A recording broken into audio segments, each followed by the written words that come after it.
It's Magic, 102.3 and 92.7, the real sound of the DMV. It's 4:08 now here at Magic. We had a busy day today. We have a couple more guests in the studio.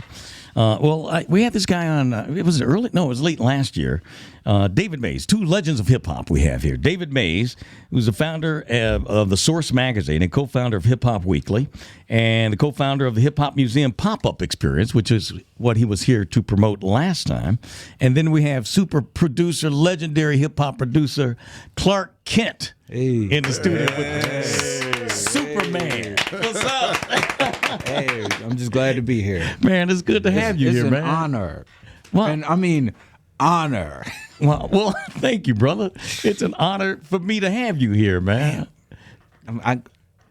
Is that a loss for words? No, I'm at a loss for words because the very first time I went to BET, like I walked in and like the second person that was there when I walked through the door was you, and I was like, oh, like I just seen you on TV. and I was cool about it, but I was like, yo, like it was just an honor to meet you. And then when you spoke, I was like, and his voice is really like that. You know what I'm saying? I went back and I told my mom, I was like, Mom, I was at BET and I met Donnie. She said, no way, I need to meet you. I'm like, nah, cool out, man, because you know, Donnie Simpson, man. Every woman in the world who ever heard you, saw you, loves you. So like, I had to deal with my mom explaining to her, Mom, I'm not taking you to DC and meet Donnie. So that's not gonna happen. But, yeah. Wow. Well, thank you for all of that, man, Clark. That was my very first time coming to DC and going to BET. Like I've been to DC a bunch of times, but the first time I went to BET, I think I was doing Rap City or something. Yeah. And I walked in the building and you were right there. I was just like, that's crazy. Because you know, you're royalty in our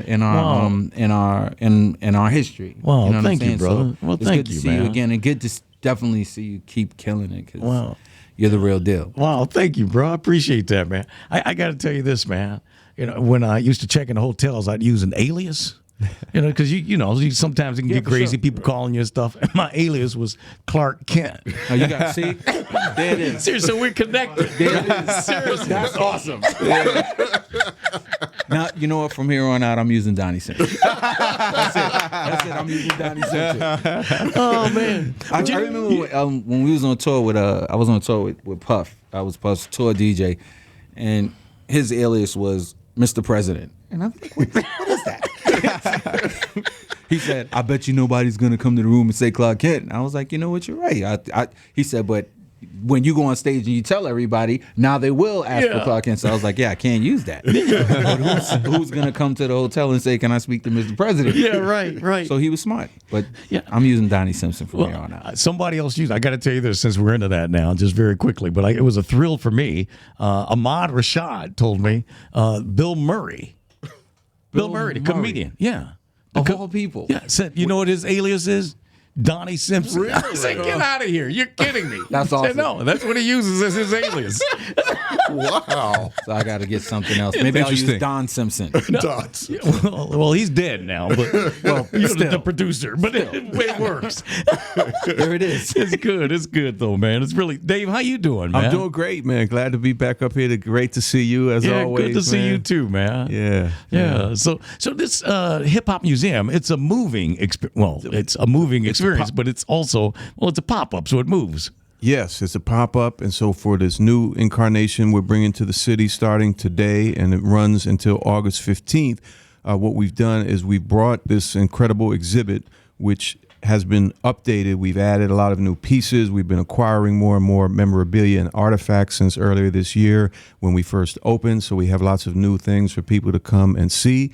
But what we've done now is we've brought it into a restaurant lounge environment and created what I would call sort of a hard rock cafe for hip hop feel. I love it. So we have an incredible, music and events and art and food and drinks, so you can try things from our signature menu, such as a salt and pepper seafood mac and cheese. I saw that on the menu. You might want the Tupac Thai chili jerk wings. We have a few more nice things to choose from down there. How about the Rapper's Delight? A little drink. One of our special drinks, the Rapper's Delight. You could go for the Violator if you're feeling that kind of way. That must be a really tough one. Violator. It's actually a Belvedere, it's a spritzer, so it's not that tough. But, you know. What a cool idea. I This is think awesome. so. Yeah, I mean, you know, it just kind of happened. You know, we were fortunate enough to link up with the folks that own the Union District Oyster Bar and Lounge. The way that place, it's pretty new. They've redone the place. It's beautiful inside, 2 levels. They have a stage upstairs in the lounge, DJ booth, and just the way it's set up for art. And they had a lot of art, you know, throughout the facility. But you know, we took it all down and we replaced with ours. And I mean, it looks amazing. Yeah. And I think it's just a whole nother, you know, direction to go.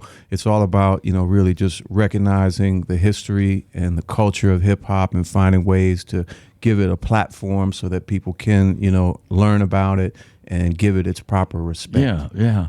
Well, I went down for the first iteration of it, did. and it was amazing, man. It was, you know, what I loved most was just the vibe of the people that came through. Yeah. You know, that they bought into it, you know, that it meant something to them. It's like, you know, finally, something that recognizes our music. It's never been a hip hop museum. Yeah. And it's been so much a part of so many people's lives for so many years. I mean, blood, sweat, tears, so many people have been through, and so many, you know, you go in there, and I got goosebumps the first time I went in, and it just brings back different memories of different points in your life, whether it's Public Enemy, whether it's Big Daddy Kane, whether it's Biggie, whether it's Tupac, you know, Snoop. I mean, there's so many from kind of like the late 70s all the way up through the late 90s is what we cover in our exhibit. Yeah. Clark Kent, let me ask you this, man. You know, you've been in the game for a long time, man. Did you ever imagine that hip hop would be as huge as it is now? I'm gonna say yes because I knew it was a culture. It wasn't just music. It wasn't just graffiti. It wasn't just breakdancing. It wasn't just rappers. It's a culture. It's a way of life. Yeah. And rap just happens to be the music that lives within it. And because rap went so big, then yeah, I can understand why we should have museums, why we should have our own awards at shows. Like, it makes sense to me because, like I said, this is a culture. So, like, look at BET. BET is a part of the fabric of black folks. You know what I'm saying? In America. It's a part of the fabric of black folks. So somebody like you're practically cemented into the lives of people who were around when cable started. You know what I'm saying? So even though I can look at you and go, you're part of our thing, my mom can look at you and go, you're a part of our thing, and someone's grandmother can look at them, and you're still extremely relevant to everybody. That's what, like, hip-hop is relevant. Like, kids are born into it. Like, we might have created it, and we kept it going, but now we all have kids, and some of us have grandkids. They're growing up living the way that we live. So it's really a culture. So it's like being a tribe in Africa. Tribes in Africa, there's a way of life, or like Islam is a way of life. When your kids get born into it, they live that way. These kids are being born into this thing that we created, and now it's a way of life. So I expect, and I wouldn't look at it any other way. It should be looked at in a totally different light. It's not the music. And that's where people get it all confused. They just look at rap music and equate it as hip hop. No, rap is not hip hop. Rap is the music that lives within the culture of hip hop. So when you look at the culture, it should be applauded. It should be put on a different shelf. Like it's somewhere else. It's a way of life. It's a part of breathing. You're a part of our culture. Wow. Can I get you to repeat all? I have a contract negotiation coming up. He's good. He's good. Rick recorded it. Rick recorded it. We got it. Okay. The funny part is, if he's in a contract negotiation, right? If this guy's in a contract negotiation and there is a problem with him getting re-upped a new contract, then there's something wrong with our people. Wow. You're not just Donnie Simpson guy talking on the radio. You are a fixture in the way that we understand black music. You are one of those things. You are a pillar. Like, you're like, look, you got Dick Clark, you got Don Cornelius, and now they're gone, and we got you, and you're still being the same Donnie Simpson. That's important. Like that's gonna last. That is gonna be a part of a book. That's gonna be you're like a moment in a book that you can't take away. You know what I'm saying? Wow. You can't take it away. Look at what you've done. Look at what you mean to this city.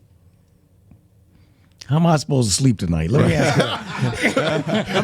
I'll have all this stuff running through my head, bro. Stop. Here's what the problem is. When you hear something like that, the amount of responsibility that comes along with it is very daunting. It's almost like, oh my God, like I didn't think of it like that because you're rolling. No, you know what I'm saying? Like you never stop being Donnie Simpson. You never stop getting on the radio. You never stop being in front of a mic. You never stop being in front of a screen. I'm Donnie Simpson. I'm gonna be on your stage in a couple of days. You know what I'm saying? It never stops because that's who you are. It's what you do. It's a part of you. When you realize the responsibility that comes along with it, it becomes very like, oh my God, make sure I don't curse today. You know what I'm saying? Like you're not looking at it the same way anymore. You are a part of the history of our black folks in America, just like how when Barack Obama becomes president, history books change. Because as black people, we learned, we came to this country in whatever year, and they were the master and we were the slaves. And if we keep teaching our kids in third grade that, they keep looking at it like, well, their brains are getting taught. They're sitting next to a white kid in school going, well, he's the master, I'm the slave. Now it's changed. The book has changed because 10 years ago, a black man became a president. So the story looks different to a kid in third grade. You know what I mean? Right. You're part of that story of our black culture. So it's very Stop. No, go ahead. Go ahead. Brought the right guy up here today, man. It's just very. I just think that it's very important that yes, we come here and we're here to talk about this thing, but like. Hold on for a second, man. Like you're really Donnie Simpson. It's like not a joke. Like you're really him, and you really are important to our people. So don't let a moment go by without you remembering that you are extremely important to us. Like you were the show. You're still the show. So when this contract negotiation comes up, if somebody doesn't understand that, then something's wrong with our people. If Frankie Crocker was still alive, he would have to still have a job. Without doubt. You see what I'm saying? Because he's part of the fabric. Like he's the first one to play rap music on the radio. Wow. He's part of the fabric. I didn't know that. Frankie was first. Frankie. Yeah, He played I Rappers love Delight. it, He man. played King Tim and Rappers Delight before anybody. Really? Like if there's no Frankie Crocker, we might not. Yeah. I might not be sitting here might today. not be sitting here. Yeah, man. Because he stood True for it. legend. He would play the records that wouldn't be played on regular radio. He went to the garage when we was DJing in the garage and would listen to the records that Larry Levan played, picked them, and played them. Really? If he was alive and he couldn't get re-upped his contract, something's wrong with no doubt. us No doubt. as a people. So if No they doubt. don't re-up your contract, Yeah. make sure I find out. I'm gonna make a lot of noise. I would make a lot of noise. And the funny part is, a lot of artists, old and new, would make a lot of noise because the older ones, when they make the noise, the new ones will go, "Oh, that's who he is." If they don't know, they will go, "Oh, that's who he is," and they'd continue to make the noise like you are. Well, Like you should be, at one point, put in this museum. Without directly having to affect. I'm trying to get some rap memorabilia music. from him. He's got to You see find what it for I'm me. saying? Like, that should be easy. We can do he's that. walking memorabilia. we can do that. Lonnie Bunch told me the same thing at the African American Museum. I said, we'd love to have something from you in here. I said, man, you could have me in here. I'll stand here every day. As important as this is to me, For sure. I'm serious, man. For sure. It means something to me. Yeah, man. Yeah, I've been here and I've been doing some things and it's been cool, man. But like when that negotiation comes up, whoever's listening. And I don't mean to make it sound like it's confrontational or anything like that. It's just that time, So, were you going to say something, Tony? No, I was just going to say there won't be any problems. It'll be okay. Very good. Don't worry, I got Good you. to Donnie. know. My man. Hey, but you know what? It's good to know you got Clark Kent at your back. That's kind of nice. Hey, Clark Kent comes in the suit. And if he needs to, he'll put on that Superman. Without question.